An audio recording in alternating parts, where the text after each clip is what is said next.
Alright, so quick little overview of the Zealot here. We're currently at St. Albans Nitro, or not St. Albans Nitro, St. Albans City Park. Not going to go in depth about it. This is just the standard Zealot, not the Zealot S or anything. Just to show you. You see that hill over there. It probably goes to a good, probably 50, 70-ish degree towards the top. It's about a 40-degree angle, even starting at the bottom. This thing will take me up at no problem at all. Of course, I wouldn't suggest probably doing that all the time. I'm sure it is rough on the motors. But other than that, yeah, the Zealot, two things that I would upgrade whenever you get it, personally, would be the bushings and possibly the bearings. You don't have to upgrade the bearings, but the bushings and bearings would be two things that I would be interested in upgrading. I actually have upgraded orangutans on here at the moment. And the orangutans are fantastic for this board. They do great in terms of keeping stability whenever you're at high speeds and such, and also really good for carving. Over here we have the G3, basically the Zealot's brother, but you know, you got the hubs instead of the belt drive.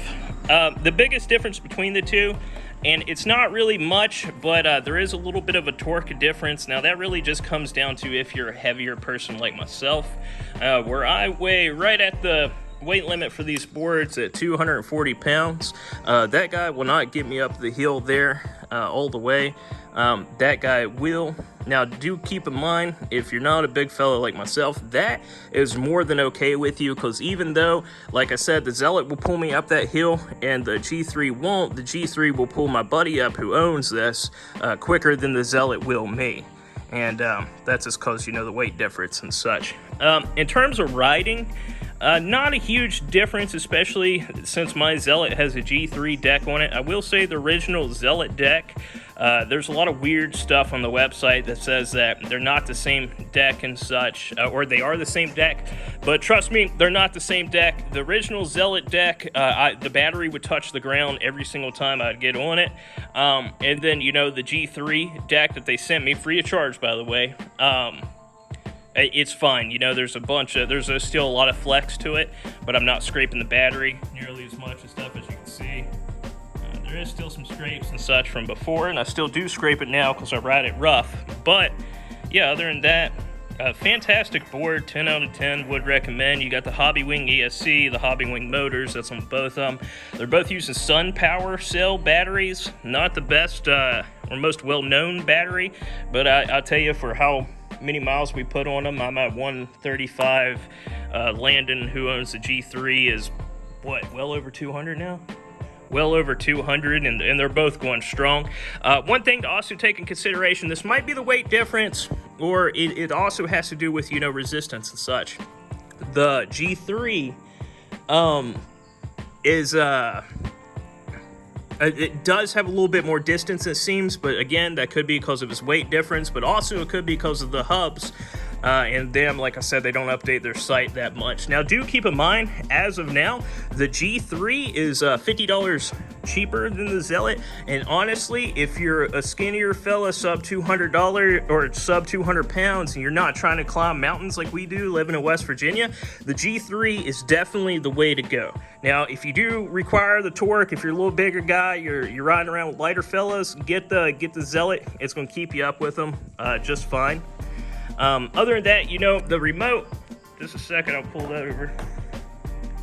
Get off my wrist. And this is all going to be like one shot, so sorry for all the crap here. But yeah, the remote's a fantastic remote. You can see there, today I've gone 3.2 miles. We got a total of 135 miles. I'm at 4 bars, and it's currently on turbo. You got 3 modes. You got your economy, your sport, and then you have your turbo. Now keep in mind, your battery and range is really going to depend on all that as well. Whenever you're on economy mode, honestly, if I'm going about 11 miles per hour or so, I have full faith that this thing would take me over 20 miles, like through the city and such. But then usually around here, climbing mountains and such, I'm either on sport or turbo, so I get anywhere from like 12 to 15 miles, I would say. I haven't ran it dead yet, and I wouldn't recommend to do so. But yeah, just a quick little overview on the Zealot. I'll add some footage in after this, just showing you it riding and such, and later on we'll do some tests, like we'll actually see exactly what grade that hill is. Actually, here's a car coming down, so you can kind of get an idea.